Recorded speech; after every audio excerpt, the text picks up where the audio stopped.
This is the Great Dismal Swamp. Centuries ago, it stretched along the east coast, a vast wetland nearly the size of Delaware.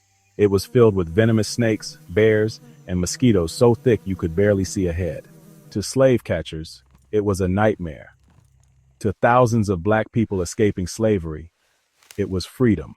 Hidden deep inside the swamp lived the Maroons, self-emancipated black communities who resisted chattel slavery for more than 250 years, right in the heart of the American South. Maroons didn't just run away. They built lives. They formed societies. They raised children free. Early Maroons were aided by indigenous peoples who had lived along the swamp's edges for generations. The first major wave came after the Chesapeake Rebellion of 1730, when hundreds of enslaved people revolted and escaped into the swamp. Survival was brutal. Harriet Jacobs later wrote that snakes swarmed their camps at night, yet she feared white men more than any serpent. Those who made it far into the swamp became interior Maroons. Interior Maroons created dozens of hidden settlements on small islands. They built cabins, planted corn, beans, and rice, hunted deer and hogs, kept bees, and traded goods among themselves. They lived in secrecy, guarded their communities fiercely, and raised generations in freedom. Their existence shattered the lie that enslaved people could not care for themselves. Slave owners were terrified. One Virginia planter tried to invade the swamp, but his men advanced barely a mile a day before retreating, defeated by mud and thorns. He warned authorities that the Maroons could become a powerful force. Others lived closer to the edges. Fringe Maroons stayed near enslaved family members, using coded signals and mutual aid to survive. Some people escaped for weeks, others for life.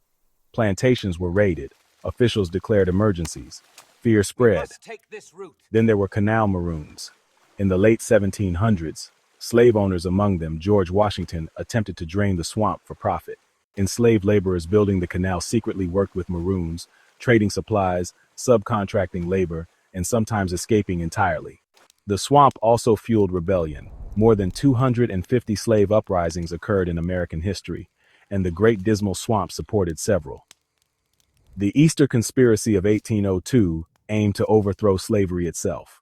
Though suppressed, some rebels escaped back into the swamp, never captured again. Maroons remained until the Civil War. When freedom finally came, elders emerged, some over 80 years old, having lived most of their lives beyond slavery's reach. Maroons existed everywhere slavery existed. Jamaica, Brazil, Haiti, Suriname. But the Great Dismal Swamp stands as one of the longest-lasting strongholds of black resistance in North America. They were ordinary people, creative, resilient, determined. Their legacy runs through the Underground Railroad, the Civil Rights Movement, Black Power, and Black Lives Matter. Wherever there are shackles, there are people forging their own keys. Peace and follow for more knowledge.